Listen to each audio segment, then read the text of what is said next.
If you follow tech closely, then you might have heard of this Chinese brand, but if you're an average consumer, chances are you haven't. The Chinese vendor has shipped over 100 million smartphones in 2015, and for a few years now, they've made very good attempts in expanding their US presence. Just like last year at CES when they released the Mate 8, Huawei this time around has unveiled their new flagship, the Mate 9.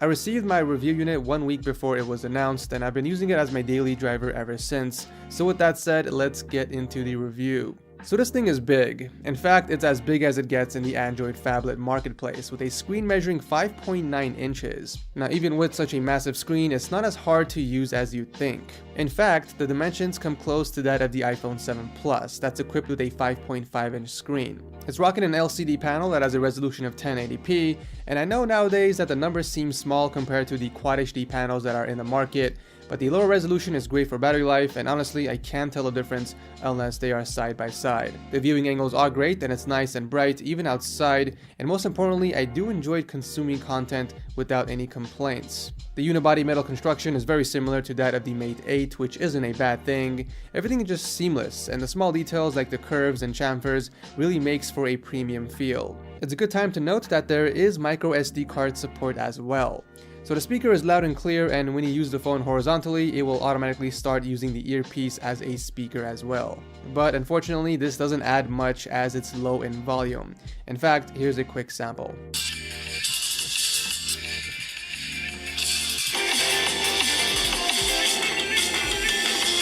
Powering the phone is Huawei's Kirin 960 SoC, and that's an octa-core CPU, but also an octa-core GPU that makes for some crazy performance. Playing all the newest and most intense games, and just navigating the new EMUI 5 interface resulted in no hiccups or choppiness whatsoever. Also, the Kirin 960's 3D runtime supports the new Android 7 standard of Vulkan graphics, which basically reduces the phone's reliance on the CPU while maximizing the GPU capacity.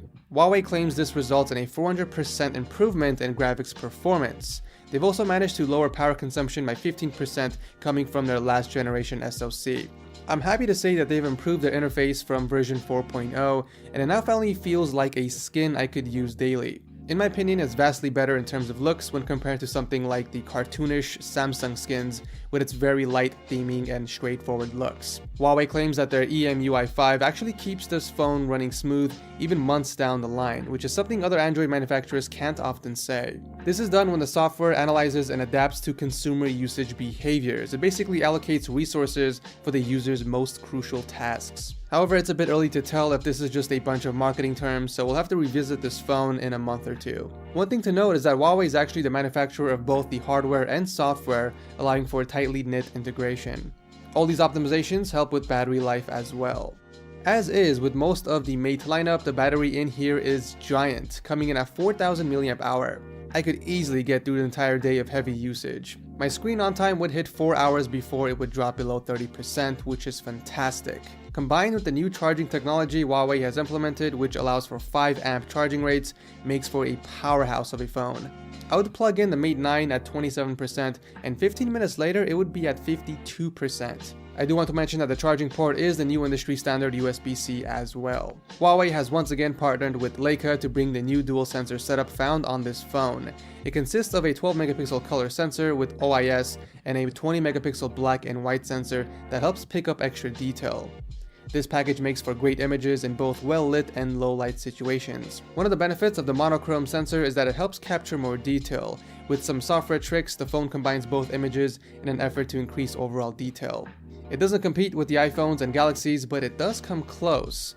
Another one of the benefits of having a 2-sensor setup is the depth effects, more specifically the wide aperture mode. A photo shot in this mode can have its point of focus adjusted after the picture has been taken. The autofocus is now also twice as powerful. It combines laser focus, phase detection focus, depth focus, and contrast focus. All of this sounds great, but in practice, the camera struggles in certain low-light situations to pull focus. The camera setup has a lot of potential. Unfortunately, it seems most of the problem with the pictures this camera produces is down to the software. Once you get into the Pro mode and start to play around with the settings, you get some pretty good results. The front shooter is 8 megapixels and it produces more or less of what you'd expect. It's pretty high in resolution, but struggles in low light as most other front-facing cameras do. If anyone's interested, there will be a link down below for some original pictures and video from the Mate 9. This is Huawei's best phone yet. They've really made an attempt at solving some of the biggest gripes with the Mate 8. The biggest being the improved camera and user interface. Unfortunately, there are a few things keeping me from making this my main device, one of which is its lack of waterproofing, something I've grown accustomed to with my iPhone 7 Plus. But if you're looking for a smartphone that has a big screen, solid performance, and microSD expandability, then the Mate 9 is something to consider. If you guys are interested in checking out the Mate 9, I'll drop a link to them down below. I'm going to give a huge thanks to Huawei for sending this in for review. Thank you so much for watching, and I'll see you in the next video.